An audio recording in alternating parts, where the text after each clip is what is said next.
Awesome. Well, we are in the midst of Beyond. Oke, jadi kita masih di tengah-tengah program Beyond. And so Beyond, as the wonderful Hosanna said earlier, is about our missions for our church. Jadi seperti yang sudah disampaikan oleh Ibu Hosana, Beyond adalah misi gereja kita. And so our church is involved in local, regional and global missions. Gereja kita terlibat dalam misi lokal dan global. But Beyond is more than just the name for these programs. Tapi Beyond sebenarnya adalah lebih dari namanya, lebih dari sekedar program. Beyond is the heartbeat that represents who we are. Beyond adalah hati kita. And so this is one of our core values as a church. You can see our values on the third sign over there. Go beyond. Jadi Beyond adalah nilai utama dari gereja kita. Go beyond. Oh, I love that enthusiasm, Layli. That was wonderful. And in Beyond, we have the opportunity to be able to give, to pray, and to go. Jadi kan kalau value itu nilai ada 3 misi utama, yaitu memberi, berdoa, dan pergi. And so when we think about the Christian life, Pada saat kita berpikir mengenai kehidupan Kristen, it is about a life of surrender, isn't it? jadi ini mengenai kehidupan yang berserah. Where we surrender our life to God Waktu kita menyerahkan hidup kita di dalam Tuhan, and we generously offer our lives so that He could fulfill His plan and purpose in us. sebenarnya itu berserah penuh sehingga Tuhan bisa menyatakan kemuliaannya di dalam hidup kita. Where we would say, not my will be done, but your will be done. Jadi kita bilang, Tuhan bukan kehendak saya, tapi kehendak Tuhan yang terjadi di dalam hidup saya. And as we take time to look into the scriptures, Dan kalau kita melihat di dalam Alkitab, particularly the teachings of Jesus, khususnya ajaran-ajaran Yesus, we can see that a life of generosity is a characteristic that sets us apart as Christians. kita bisa lihat bahwa kebaikan hati Yesus adalah satu hal yang teramat sangat membedakan kita dari orang lain. And so today we want to take a look at what Jesus said about generosity and giving. Jadi sekarang hari ini kita mau lihat apa sih yang Yesus katakan tentang kebaikan hati dan memberi. And how He guides us regarding our money. Dan bagaimana Tuhan Yesus, apa sih yang Tuhan Yesus ajarkan tentang apa yang harus kita lakukan dengan uang kita. Now I love that the Bible talks about money. Saya secara khusus mencintai apa yang Alkitab ajarkan, bagaimana kita harus memanage uang kita. And Jesus often talked about money. Dan Yesus sering sekali membicarakan tentang uang. And especially about the types of attitudes that we can adopt when it comes to our finances. Secara khusus mengenai bagaimana sikap kita harusnya pada saat kita memanage tentang uang kita. And did you know that Jesus talks more about money than He does about faith and about prayer? Dan apakah kita pernah menyadari bahwa Yesus lebih sering membicarakan bagaimana sih kita harus memanage uang kita daripada dia membicarakan tentang iman dan berdoa. So it's not to say that faith and prayer are not important. They are very important things, for sure. Tapi bukan berarti iman dan berdoa itu nggak penting ya. But Jesus realized the authority and the power that money can have, and that's why He addressed it so frequently. Tapi maksudnya adalah Tuhan Yesus itu sudah menyadari bahwa kita sebagai manusia kita tuh sering sekali lemah sama yang namanya uang, sehingga dia sangat jadi dia tuh sangat mengadresnya tuh sangat sering supaya kita kuat dan mengerti bagaimana harus memanage uang dengan baik. So you might be sitting there today, and as you're sitting there, as soon as I mention we're going to talk about money, you're like, oh, what? They're going to talk about money in church? Are they allowed to do that? Jadi kita sering sekali skeptical gitu ya. Maksudnya gini, skeptical dalam hal Pastor Rach mulai berkata kita akan membicarakan tentang uang, and then kita sebagai jemaat kita berpikir, oh wow, kita ngebicarain tentang uang di dalam gereja. Kenapa? I can assume that you probably haven't had a conversation lately. Oh, hi Eva, how you going? Oh, that's great to hear. Hey, how is your financial situation at the moment? How much money do you have in your account? Nah, biasanya kan kita jarang ya ada conversation di mana kita misalnya bilang, "Hai Eva, apa kabar?" Terus kita langsung bertanya, "Hai, bagaimana kondisi keuangan kamu?" Agak aneh ya.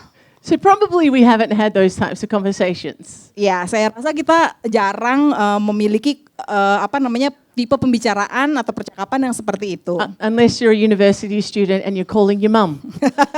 Kecuali kalau kita di universitas terus udah gitu agak-agak seret gitu ya duitnya ya kan. Udah dikirimin duit atau belum gitu. Hi mum, you're the best mum in the whole world. Hai, terus udah gitu nelfon orang tua. Hai mama, apa kabar? Mama tuh yang terbaik deh. Pasti ada maunya tuh biasanya kalau kayak gitu. Hi darling, what do you want? Terus biasanya mamanya jawab, hai sayang, ada perlu apa gitu. I still make those phone calls now, so. Saya masih sering menelpon seperti itu ke mama saya. And so when we talk about money, it's actually something that can cause us quite a lot of stress. Jadi kalau kita membicarakan tentang uang, memang sebenarnya itu hal yang sering membuat kita tuh sering tertekan. It's one of the top points of contention in marriage. Dalam hal pernikahan itu memang satu hal yang memang berat juga porsinya. And if you are a student here, you've probably learnt how to maximize your money, to let it stretch as far as it possibly can. Dan kalau kita masih sekolah, mahasiswa, kita juga pasti berusaha gimana nih caranya supaya kita pintar-pintar ngebagi pembagian uang kita. Like having go-go fried chicken once a day so that you can have that free rice supply, stock up. Mungkin 1 kali sehari boleh pergi ke Gogo Chicken And ya. you only have to eat once a day and then you're good. Iya, supaya bisa dapat free nasi. I Nasi dan teh. remember a time when I was a university student. Saya ingat waktu saya masih di universitas. And I got down to $3.60 in my bank account, which is like 36,000 rupiah.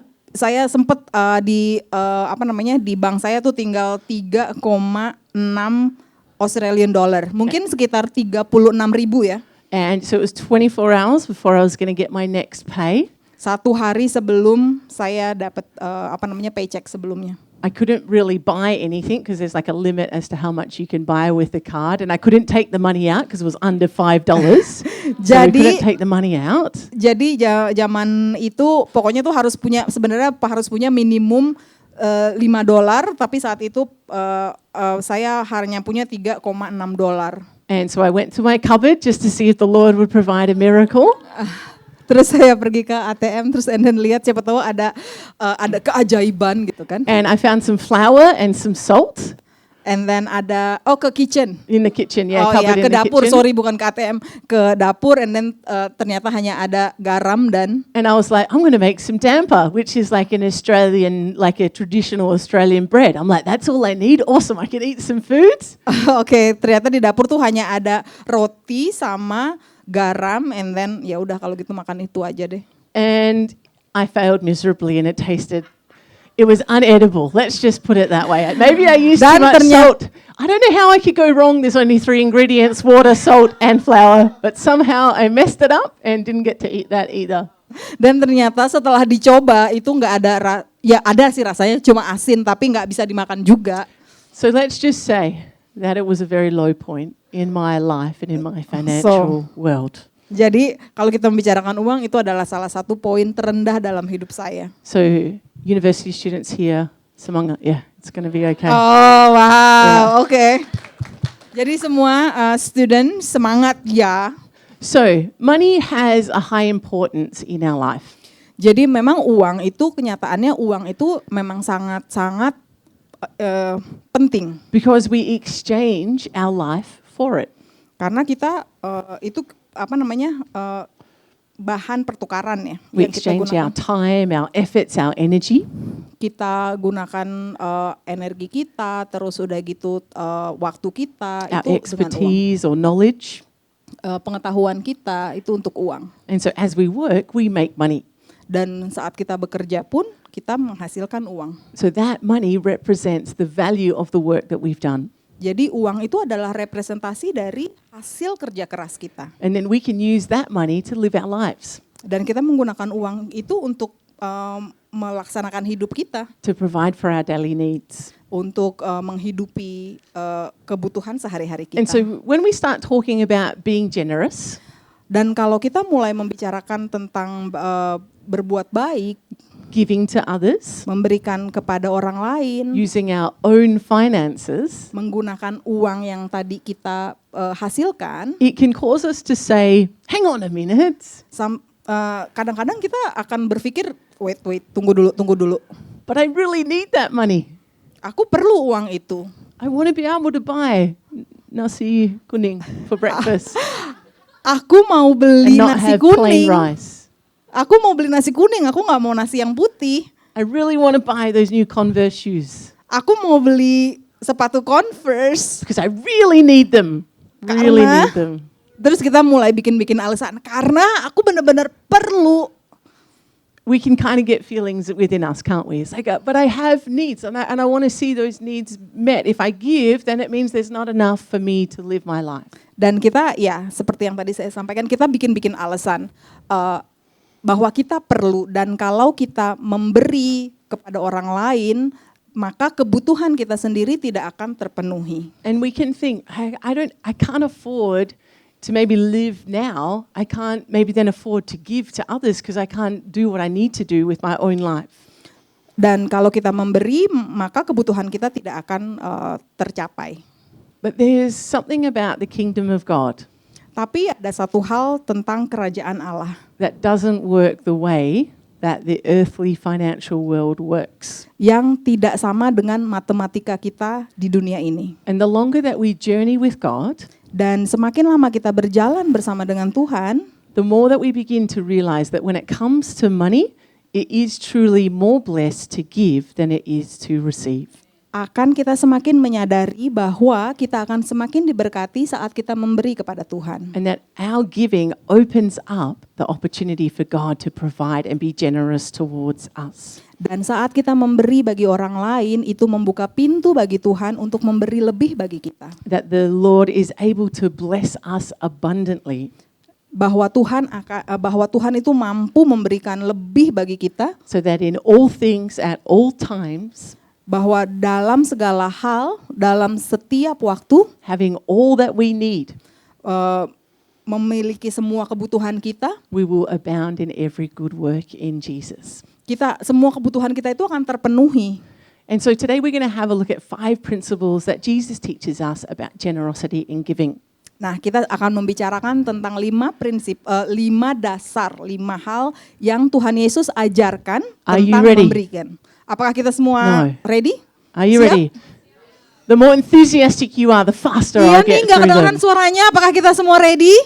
Nah, Yes. If it's quiet, then I dong. just go really slowly, like really getting to the point. But if you're enthusiastic, I'll be like, yes, they get it, and I'll move quickly. Ya, Okay. jadi kita lebih semangat kalau teman-teman juga lebih semangat. All right. Point number 1. Nomor 1, Where you use your money shows what you value the most.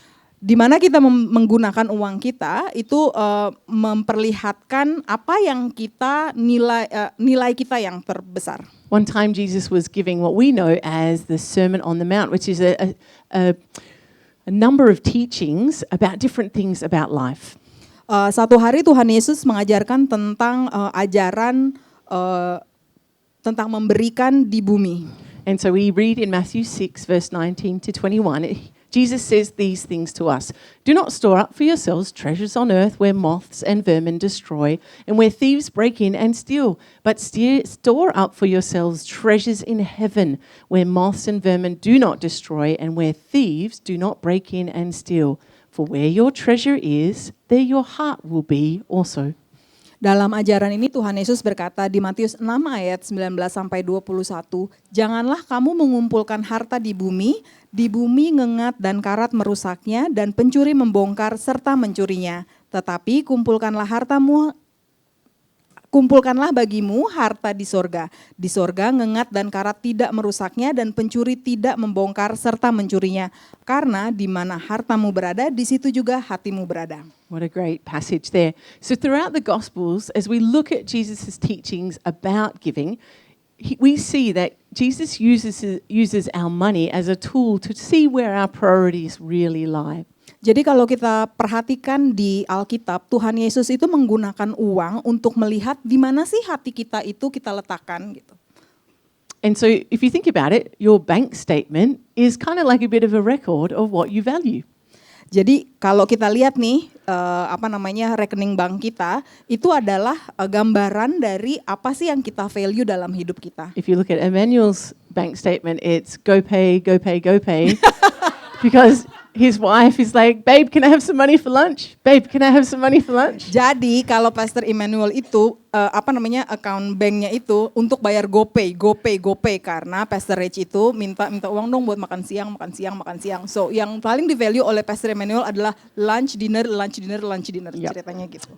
Contohnya ya, ini contohnya bukan kenyataan. And so if you think about your bank statement, what does it reveal about what you value? Jadi kalau kita kembali refleksikan ke diri kita sendiri, kita lihat account statement kita. Apa sih yang kita nilai terbesar, yang kita paling nilai besar dalam hidup kita? Does it say Shopee, Tokopedia, Shopee, Tokopedia?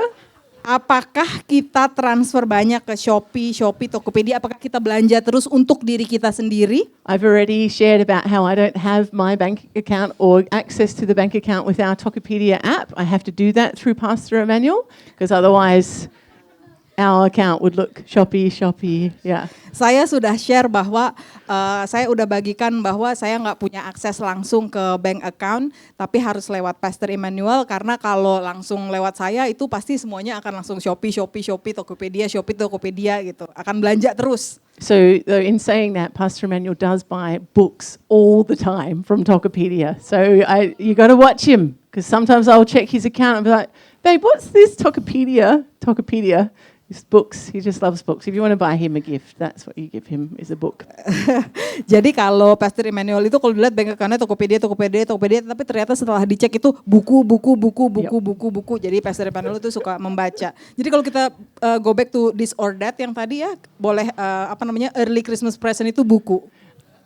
So there's nothing wrong with us buying food, buying things for ourselves. Nggak ada yang salah sebenarnya kalau kita mau membeli hal-hal untuk diri kita sendiri. But in this scripture, Jesus is kind of saying and reminding us, challenging us that that's not all that life is about. Tapi firman yang tadi kita baca itu, Tuhan Yesus itu mengingatkan kita bahwa nggak semuanya itu tentang diri kita sendiri. That it's better for us to invest into things that are going to have eternal value. Bahwa lebih baik untuk kita untuk menginvestasikan uang kita di hal-hal yang akan menghasilkan eternal, selamanya. It's far better to invest in these things than our earthly possessions because we can't take those things with us. Karena kalau kita menginvestasikan hal-hal yang hanya bertahan di dunia ini, itu semua akan musnah, pada akhirnya tuh akan sirna karena kita akan meninggalkan dunia ini. When I moved to Bali, before I moved, I ended up selling all of my things. Waktu saya pindah ke Bali dari Australia, saya tuh harus menjual semuanya di Australia. And so I'd been living for about 10 years on my own, and over those years as a single woman, I had amassed certain possessions. So, pada saat saya meninggalkan Australia saat itu, saya sebagai single woman saat itu 10 tahun saya tinggal di Australia dan bisa kebayang dong, pada saat itu tuh banyak banget belanjaan saya selama 10 tahun as a single woman. Now, I didn't have anything super fancy. Saya nggak punya hal-hal yang fancy-fancy banget sih sebenarnya. But I had everything I needed. Tapi saya punya semuanya yang saya butuhkan saat itu. And so before I left, I did what we call a garage sale, where we go at the front of our house and collect all of our things that we want to sell, and then people from the community come and buy your things. Jadi saat itu yang saya lakukan adalah saya bikin garage sale, tahu ya garage sale ya. Jadi saya kumpulin semuanya di teras rumah, saya keluarin semuanya, terus orang-orang dari komunitas semua datang pada beli-beli barang-barang saya itu. It's kind of like a thrift store, but for your house. Ya, jadi kayak bikin pop-up store, tapi di teras rumah kita. And so I remember standing there and looking at all of my stuff. Saya inget banget saat itu saya bengong ngeliatin barang-barang saya yang udah saya display semuanya kayak lapak gitu. And I had like hundreds of DVDs. Saya punya Sorry, some ratusan people DVD. might not know what a DVD is. You might have to explain Gen what Z, that is. do you even know what DVD Do you know what a is? DVD is? It's the Ada thing yang masih we tahu used to nggak do DVD? before streaming. Iya, dulu sebelum ada streaming itu ada namanya DVD. Sebelum kaset. Ya. And so the minimum of these DVDs, I mean, obviously I collected these over like a decade, but the minimum cost was like 100,000 rupiah minimum. Some of them were 200,000 rupiah, 300,000 rupiah. Jadi zaman dulu kalau mau beli DVD itu 100 ribuan satunya. Jadi kebayang ya, saya punya DVD itu ratusan, itu bisa berarti bernilai mungkin jutaan lah itu. And so I was selling these DVDs for like 10,000, 20,000. And like my heart was breaking. I was like, oh, that was all my hard-earned money. That's just people are walking out with almost free DVDs. Dan saat itu saya menjual DVD-nya seharga kurang lebih 10.000. Jadi value-nya itu udah sangat menurun karena pada saat dibeli 100.000 dijualnya hanya 10.000. So there were many things that I had. And I could just see, it was like the Lord showed me, these were things that you spent so many years saving for, trying to find a sale, getting a good deal, and yet their value was no longer what it was worth when I first purchased those things. Jadi yang saya pikirkan saat itu adalah dulu pada saat saya beli itu sampai nabung, terus udah gitu beli, and then pada saat saya harus pindah ke Bali, saya harus jual semuanya nggak ada nilainya lagi. And so it was like God was like, hey, what are you going to invest your time and your money into? Is it going to be earthly possessions or eternal people, eternal things? Dan saat itulah Tuhan berkata kepada saya, refleksi yang saat itu saya dapatkan adalah Tuhan berkata kepada saya, hey, so sekarang apa yang kamu mau perbuat? Kamu mau terus seperti ini, posesi yang duniawi saja, yang pada akhirnya nggak ada nilainya, atau kamu mau mulai untuk investasi untuk investasi surgawi? If you feel that draw to kind of have possessions, like this strong stirring, like I need to have a new bike. Kalau sekarang nih ada dari antara kita mungkin yang ngerasa, aduh aku mau beli motor baru. It's got to be a Scoopy. Harus yang Scoopy. Or a Justin Bieber Vespa. Atau Vespa Justin Bieber. It's got to be this particular, he has a Vespa. Oh ya, ada ya? Yeah, he does. Okay. Yeah. Oh, obviously I'm a bit more of a fan than other people in this room. Ya, Vespa Justin Bieber. You can Google it. Not now. Don't get distracted. Don't get distracted. If you feel that draw, like I've got to have houses and I've got to have a car, I've got to do these things, then just bring it before God and say, God, please make this a healthy desire, not one where I'm pursuing earthly possessions. Kalau ada dari kita yang punya semua keinginan itu, Tuhan aku mau beli rumah, Tuhan aku mau beli hal-hal apapun itu. Kalau ada dari antara kita yang sekarang ini punya itu, bawa semua itu di dalam doa. Bawa semua itu kepada Tuhan dan bilang sama Tuhan, Tuhan aku punya keinginan ini, aku punya keinginan yang sangat kuat. Tolong aku supaya semua ini adalah untuk kemuliaan Tuhan. Bukan hanya hal-hal yang cuma untuk memenuhi keinginanku aja. If it's of the Lord, He will make a way for us to have those things. But if it's not from Him, He might say, wait, and that's okay too. Because we're not going after earthly possessions, we're going after things that have eternal value. Kalau itu adalah untuk Tuhan, kalau itu adalah dari Tuhan, Tuhan akan buka jalan untuk keinginan kita tersebut. Tapi kalau bukan dari Tuhan, biasanya Tuhan pasti akan bilang tunggu dulu, dan itu juga nggak apa-apa. As we're generous towards kingdom things, then we're going to see eternal fruit, eternal harvest. Kalau kita berbaik hati, kalau kita mau memberi untuk kerajaan Tuhan, kita akan melihat buah yang banyak. All right, number 2, money can have authority over us, so don't let it become your master. Yang kedua yang Tuhan ajarkan adalah uang itu bisa menguasai kita. Jadi jangan biarkan uang menguasai kita. Matthew 6 verse 24, no one can serve two masters. Either you will hate the one and love the other, or you will be devoted to the one and despise the other.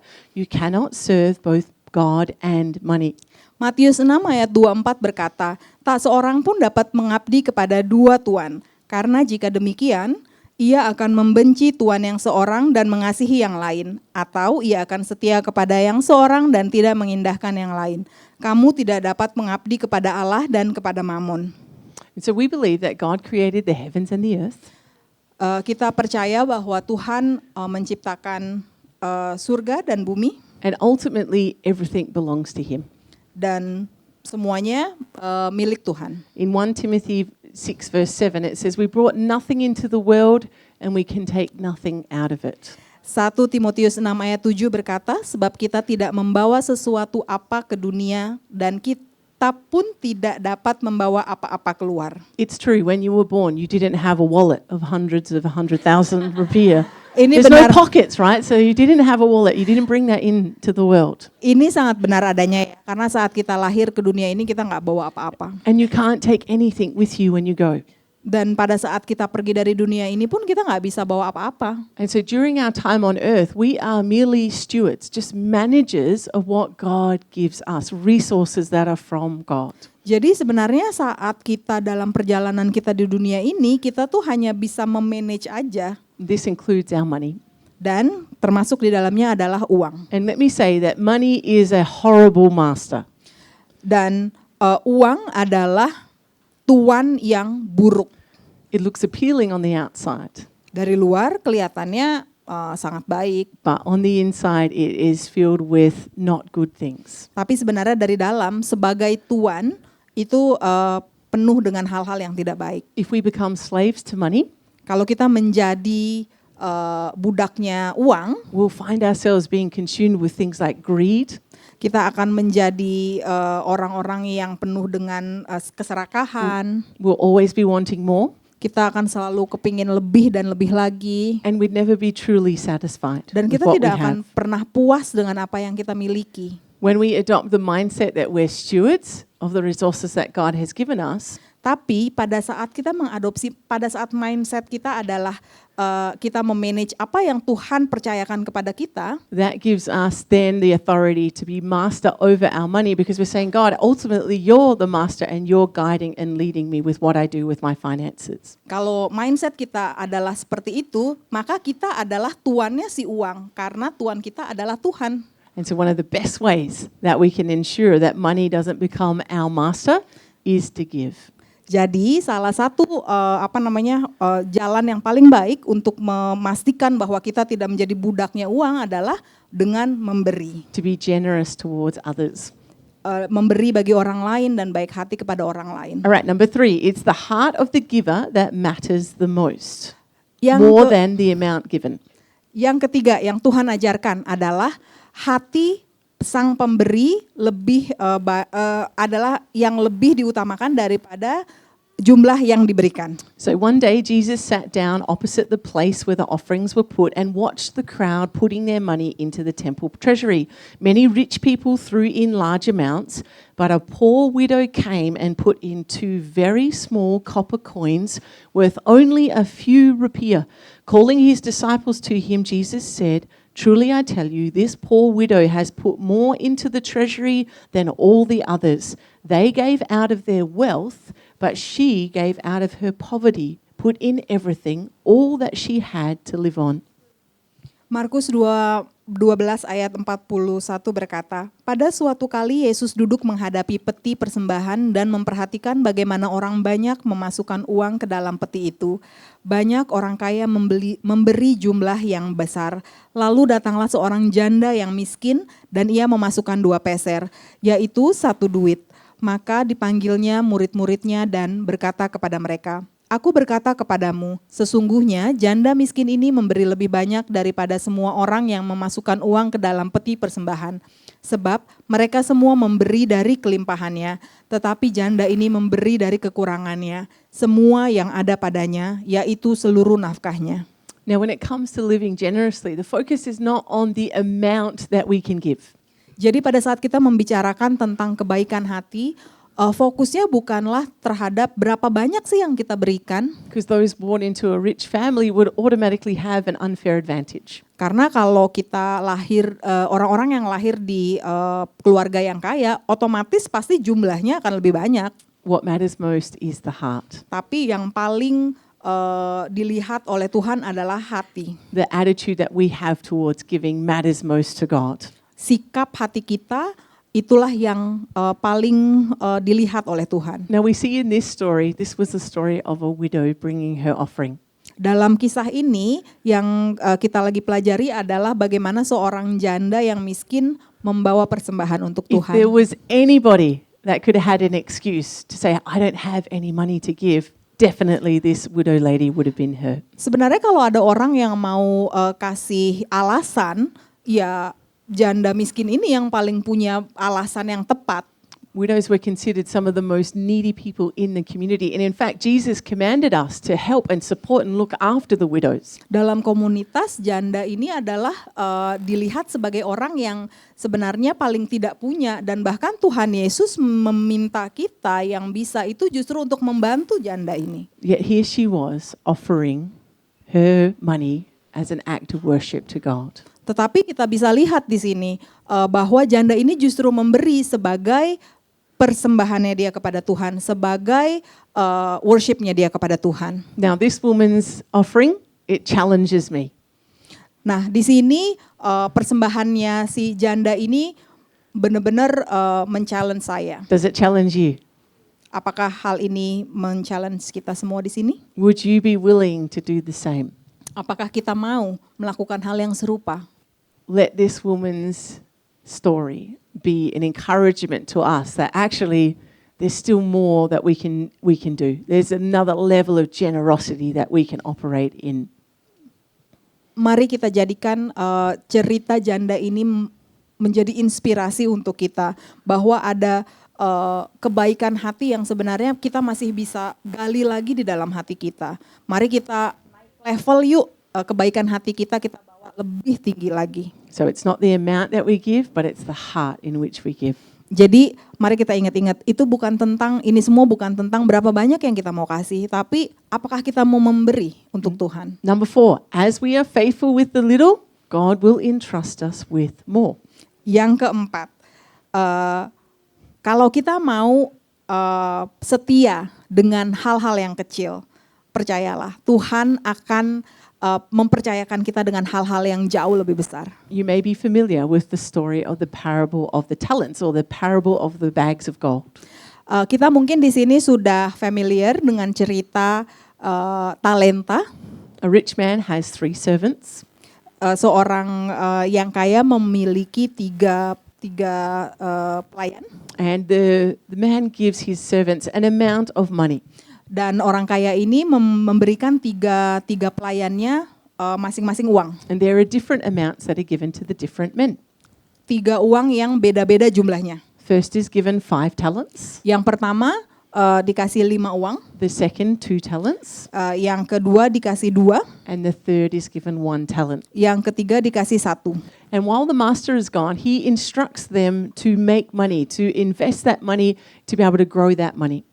Ya, pada saat setelah diberikan uang, masternya bilang, oke, aku pergi, kalian tolong manage uang ini ya, ketiganya. And so the first 2 servants, they were very wise with what they did with their money, and they were able to trade and gain profit from the money that they had from their master. 2 pelayan yang pertama, yang memiliki uang 5 dan 3, mereka sangat bijaksana dengan uangnya dan mereka bisa menghasilkan uangnya itu menjadi multiply, menjadi lebih banyak uangnya. The third servant hid the money.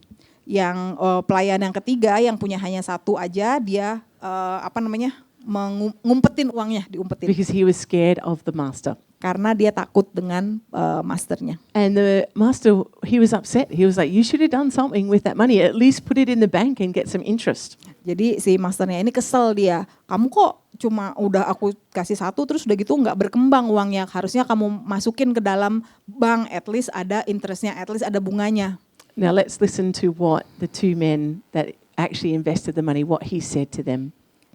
Sekarang mari kita dengarkan apa yang dikatakan oleh 2 pelayan yang pertama. He says, well done, good and faithful servant. You've been faithful over a little. I will set you over much. Enter into the joy of your master. Nah, kata yang kedua, maka kata tuannya itu kepadanya, baik sekali perbuatanmu itu, hai hambaku yang baik dan setia. Engkau telah setia memikul tanggung jawab dalam perkara yang kecil. Aku akan memberikan kepadamu tanggung jawab dalam perkara yang besar. Masuklah dan turutlah dalam kebahagiaan tuanmu. And so what we do with our finances now matters. Jadi apa yang kita lakukan dengan keuangan kita sekarang itu penting. As we're faithful with the little, God will entrust us with the much. Kalau kita setia dalam perkara-perkara yang kecil, Tuhan akan mempercayakan hal-hal yang besar pada kita. If you're generous now, you'll be generous when you get increase later on. Kalau kita merasa sekarang kita punya sedikit, tapi kita generous dengan apa yang sedikit, maka kita juga akan generous pada saat kita juga akan baik hati pada saat kita punya banyak. If you tithe 10% now, you'll tithe 10% as the increase comes. Kalau kita memberi kolekte atau kalau kita memberi perpuluhan sekarang, ya kalau kita punya lebih banyak lagi, kita juga akan tetap memberikan perpuluhan pada saat kita punya uang lebih banyak. Sometimes we can think, oh, if I get more money, then I'll give. Then I'll be a generous person. Biasanya yang terjadi sama kita adalah, oke, aku akan memberi kolekte, oke, aku akan memberi perpuluhan kalau aku udah punya uang lebih banyak. But as we're faithful with the little, God will entrust us with more. Tapi sekali lagi, basicnya, foundationnya adalah kalau kita setia dalam perkara-perkara yang kecil, Tuhan akan mempercayakan kita dalam perkara-perkara yang jauh lebih besar. All right, and number 5, God is able to multiply what we sow. Yang kelima, ajaran yang kelima adalah Tuhan mampu memperbanyak apa yang kita tabur. Luke chapter 6, verses 37 to 38. Jesus says these words, "Do not judge and you will not be judged. Do not condemn and you will not be condemned. Forgive and you will be forgiven." Lukas 6 ayat 37 berkata, "Janganlah kamu menghakimi, maka kamu pun tidak akan dihakimi. Dan janganlah kamu menghukum, maka kamu pun tidak akan dihukum. Ampunilah dan kamu akan diampuni." Give and it will be given to you, and a good measure, pressed down, shaken together, and running over, will be poured into your lap. For with the measure you use, it will be measured to you. Berilah dan kamu akan diberi suatu takaran yang baik, yang dipadatkan, yang digoncangkan dan yang tumpah keluar akan dicurahkan ke dalam ribaanmu. Sebab ukuran yang kamu pakai untuk mengukur akan diukurkan kepadamu. So we see here Jesus mentions this kingdom principle about sowing and reaping. Jadi di ajaran yang kelima ini kita belajar tentang prinsipal atau dasar tentang tabur dan tuai. And when we think about a little tiny seed, as it's placed into the soil, it grows up and it produces a mighty harvest in comparison to that little seed.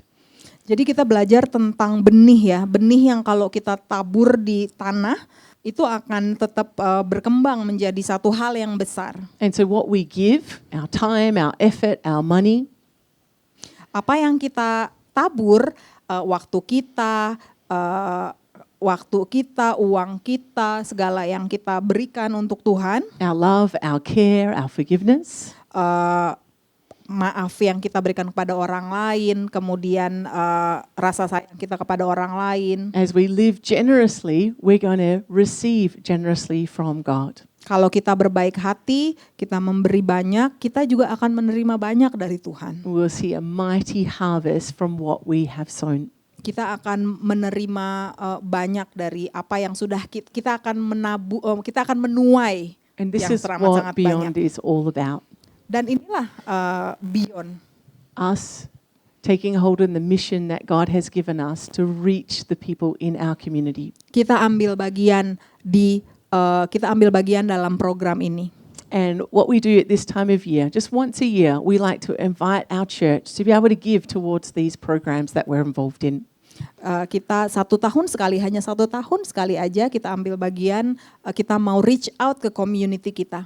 And so we have 4 different areas that we're involved in as a church. Kita punya 4 area yang kita terlibat dalam gereja ini. We have our outreach events and our food distribution. Kita punya outreach and kita membagi-bagikan makanan. And we have our community projects as well as our children's English classes. Proyek komunitas dan kelas bahasa Inggris. And we just want to quickly show a video about what English class and what it looks like and what happens from week to week. And then I'll finish up with the rest of the service in just a moment.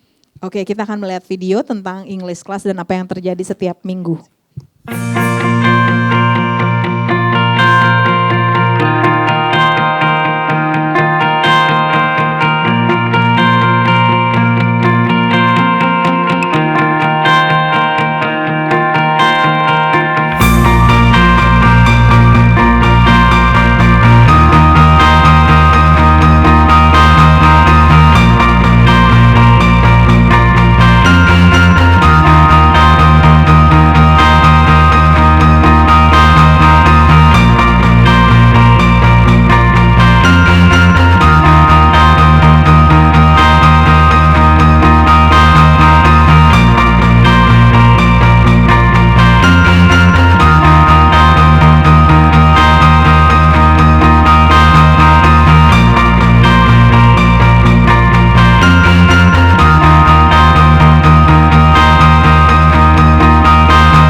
So good. We have 2 English classes that we run from week to week. Ya, jadi kita punya 2 kelas bahasa Inggris dari setiap minggu. And you can see the conditions and where some of these kids live are not the best of conditions. Ya, jadi kondisinya bukan yang terbaik ya. And so we just come in to bless them and love on them and to be able to share hope with them and share and help them for their futures. Jadi gereja kita hadir di tengah-tengah komunitas mereka, kita mau memberkati mereka, ya kita mau memberkati mereka lah melalui pengajaran bahasa Inggris. And so it's because of the generosity of our church that we are able to run these weekly classes. Dan kelas bahasa Inggris ini dapat dilaksanakan adalah karena kebaikan hati gereja kita. And so this year we're going to continue on with that project. We've got some new things in mind as well. Tahun ini kita akan tetap melakukan hal tersebut. Ada beberapa hal yang baru yang sedang kita pikirkan. And this year we're hoping to reach, we're going for a big faith goal, Linny, 50 million rupiah. So last year we got 35, above 35, but we're just going to go there. We're going to see, can God do this? Yes, He can. Tahun lalu. So we're going to step out and just believe that as we see 50 million come, that we're going to be able to use that to bless our local communities. Ya, jadi tahun lalu program Beyond kita mengumpulkan 35 juta rupiah dan tahun ini target kita adalah 50 juta rupiah. Yeay, Tepuk tangan dong, semangat. So we're over halfway there with pledges that have already come in from last week. Jadi kita udah setengah jalan ya dari komitmen-komitmen yang sudah kita kumpulkan minggu lalu. And right now we're going to have the opportunity to be able to make another commitment or a commitment if you weren't here last week. Kalau minggu ini kita akan masukkan lagi beberapa komitmen. Kalau minggu lalu ada yang belum hadir mungkin dan belum mengisi. Maybe you missed last week. Mungkin belum hadir kemarin. Or you didn't quite get a chance to fill out a card. Atau mungkin minggu lalu sudah hadir tapi mungkin belum mengisinya. Or maybe you want to change the amount. You're like, God, I need to be more generous. I need to give a bit more. Then you can use a card and just tick number 2. If you've already put a card in, we'll cancel the first card and we'll know that this is your final amount that you want to give. Atau mungkin ada perubahan hati kalau misalnya Tuhan sudah berbicara di hati kita mau ubah amount-nya dan mau menambahkan juga, masih ada kesempatan. Minggu ini masih boleh, kita tinggal isi kartu janji imannya. So whether you're in a position to be able to give 10 million rupiah or 10,000 rupiah.